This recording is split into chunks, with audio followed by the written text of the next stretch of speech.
सबका स्वागत है। मैं आप सबके लिए एक और वीडियो लेके आई हूँ प्रेगनेंसी से रिलेटेड। अक्टूबर नवंबर का समय अगर जैसे चल रहा है अक्टूबर का और नवंबर में, तो थोड़ी थोड़ी ठंडी थोड़ी थोड़ी गर्मी रहती है। ऐसे में आपको केयर करने की बहुत ज़रूरत रहती है प्रेगनेंसी में।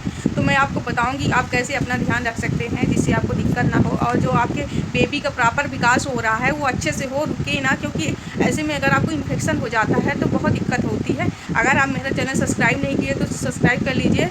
ये आपके लिए बिल्कुल फ्री है, इसके कोई पैसे वैसे नहीं लगते हैं। तो आप और सारी वीडियो आप कंप्लीट देखा करिए। सब्सक्राइब करने का फ़ायदा ये है कि कभी भी आप कोई भी पुरानी नई वीडियो आप जब भी मन करेगा तो आप देख सकते हैं।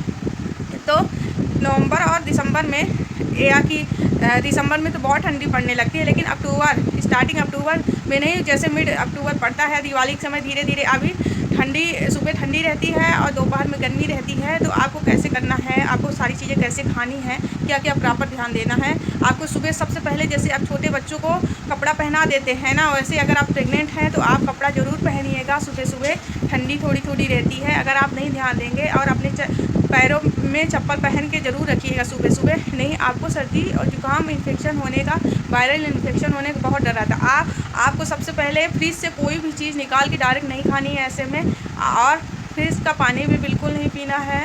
आप मटके का भी पानी पीना बंद कर दीजिए और सुबह सुबह तो बिल्कुल नहीं पीना है, आपको मटके का पानी नहीं पीना है।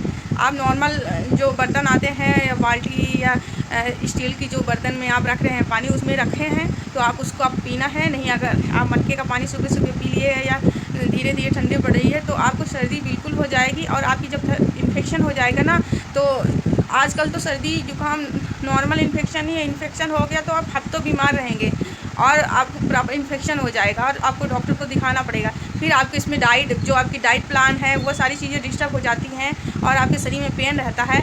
तो ये सारी चीज़ों को आपको बिल्कुल अवॉइड करना है। सुबह सुबह कपड़ा ज़रूर पहने, पैरों में वो पहने, और शाम के समय आप बिल्कुल खट्टी चीज़, अचार, ये सारी चीज़ें नहीं खानी है। खट्टी चीज़ खाने से आपको बिल्कुल सर्दी हो जाएगी, आपका गले बैठ जाएगा।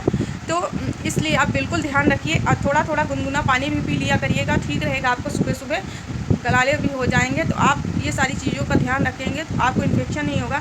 और आप कभी भी बाहर निकलिए तो मास्क लगा के निकलिए, जिससे जिन लोगों को इन्फेक्शन है तो आपको ना हो। कहीं आप बाहर ट्रेवल कर रहे हैं ये ध्यान रखिए, नहीं तो आपको बहुत जल्दी इन्फेक्शन हो जाएगा। क्योंकि इस समय जो एटमॉस्फेयर होता है, वातावरण होता है, लोगों को बहुत सर्दी जुकाम होती है, इससे आपको इन्फेक्शन हो जाएगा। और आपको जो बेबी का प्रॉपर विकास होता है, जो प्रॉपर एक एक दिन वो विकास कर रहा है, अगर आपको तबीयत ख़राब हो गई आपकी तो उसके विकास में रुकावट होगी। क्योंकि आप अच्छी ना डाइट ले पा रहे हैं, आपको धीरे धीरे ना इन्फेक्शन की वजह से भूख भी कम लगने लगती है।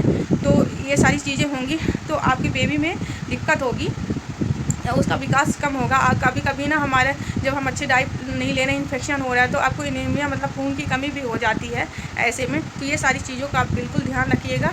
ऐसे आप ये जो अक्टूबर नवंबर में आप बच सकते हैं, क्योंकि ये बहुत ज़रूरी महीने होते हैं और हम समझ नहीं पाते हैं। थोड़े दिन में गर्मी लगती है, सुबह सुबह ठंडी लगती है, तो हम ध्यान नहीं दे पाते हैं। और फ्रिज की चीज़ें बिल्कुल नहीं खाना और बाहर की चीज़ें भी बिल्कुल अवॉइड करना। आपको घर की चीज़ें खानी है और मैदा वाली भी चीज़ें प्रेगनेंसी में कम ही आप खाएँ तो ज़्यादा ठीक रहेगा। बस बाय बाय।